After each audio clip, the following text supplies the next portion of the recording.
Usually in the Italian game, which is characterized by those bishops we see on the left side, by the development of those bishops, normally it comes down to maneuvering.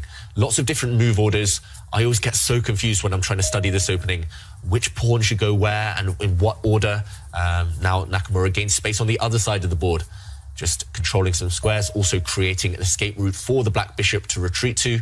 Now Magnus jumps forward in the center. Nakamura, he plays tens of thousands of games per year online.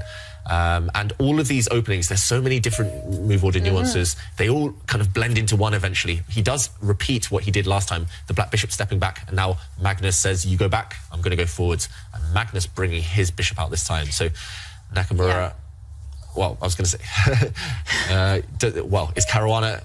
Yes, and Caruana's game. Oh, Nakamura is repeating exactly what he did against Fabiano Caruana, and you can see that Magnus is so not phased. He is just letting. Yep, and again, Hikaru is repeating, and totally the same. White bringing his knight forward temporarily. White was one pawn up, but we did see that black did retreat with his knight, now controlling a very nice central outpost with the black knight, and he's still looking down, trying to remember things. He just needs to play the position afresh, completely reset. And look, we're getting that variation I showed on the board a few moments ago. Nakamura, he found his courage. He allowed this sacrifice. I'm going to defend. And will we see that backfire? Magnus, look at the clock situation. Magnus has gained time. He's gained 1.5 minutes. For sure, he has studied this, actually this morning. And that's very brave by Nakamura to allow it. So it's kind of quite an interesting pause for Magnus here. So do you think that he's calculating out all the possibilities, or is he simply just intuitively finding the right way to pressure? Okay, so the rook, well... we did mention he loves his rook lifts. Yeah, right now, the black bishop has had to step back, as we mentioned. Nakamura reacting slightly, we're not sure why. But now we see Magnus, he brings his rook across. I was expecting the knight to jump in to attack that bishop, but this looks pretty strong as well. I totally agree with you. I mean, if you look at black's extra piece, okay, we're going to see it on the board. So Hikaru retreats the knight, and Magnus is also ice cold. He just retreats his rook one square. It does look like black's trying to defend, but white has so many threats. Play a move.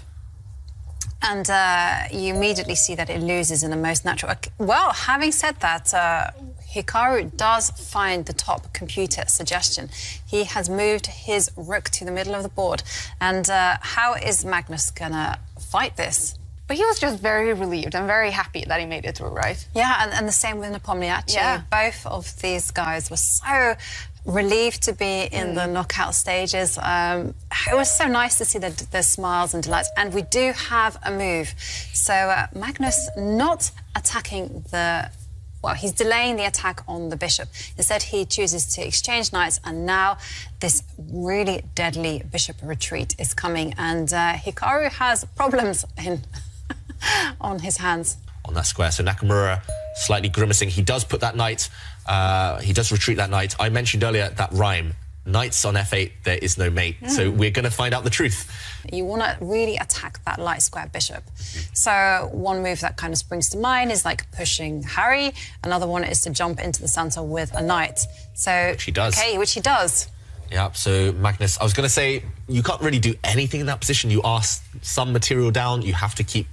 Well, I was told that attacking, when I was young, I was told that attacking is like riding a bike. You have to keep pedaling, otherwise you'll just fall off. And therefore, Magnus, he does start to create the threats. I think any of those moves would have been good enough, but it's still not over. You still have to be super accurate here. And that knight now is eyeing up that black bishop. White has 4 pieces attacking the same bishop. Strong attacking knight, or he can play this move. He can defend his bishop from the side with his rook.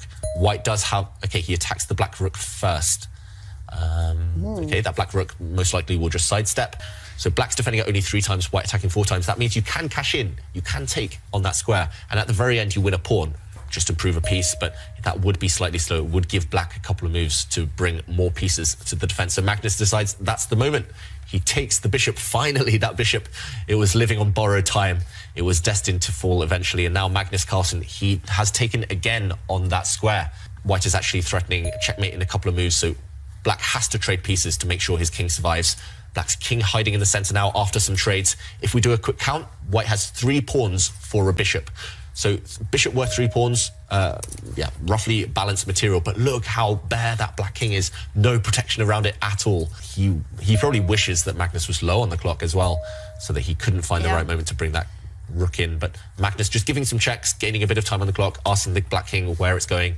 Okay, well, he's actually made a move, and he's put his king on the edge of the board. Okay, we don't need to bring up the analysis board because Magnus is going to show it. Let's show it. Okay, this white rook is going to do the final job. If you could imagine picking up this rook and planting it on this square, this would be checkmate. So that's why Magnus, he's aiming towards that square.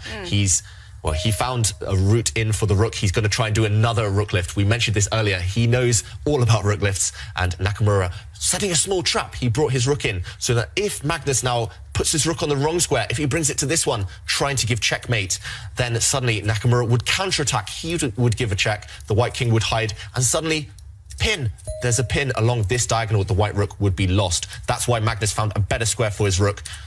He's lifted his rook to this square. Checkmate is coming now. He put his rook on the opposite color from the opponent's bishop. Let's go back to the players. Checkmate is coming.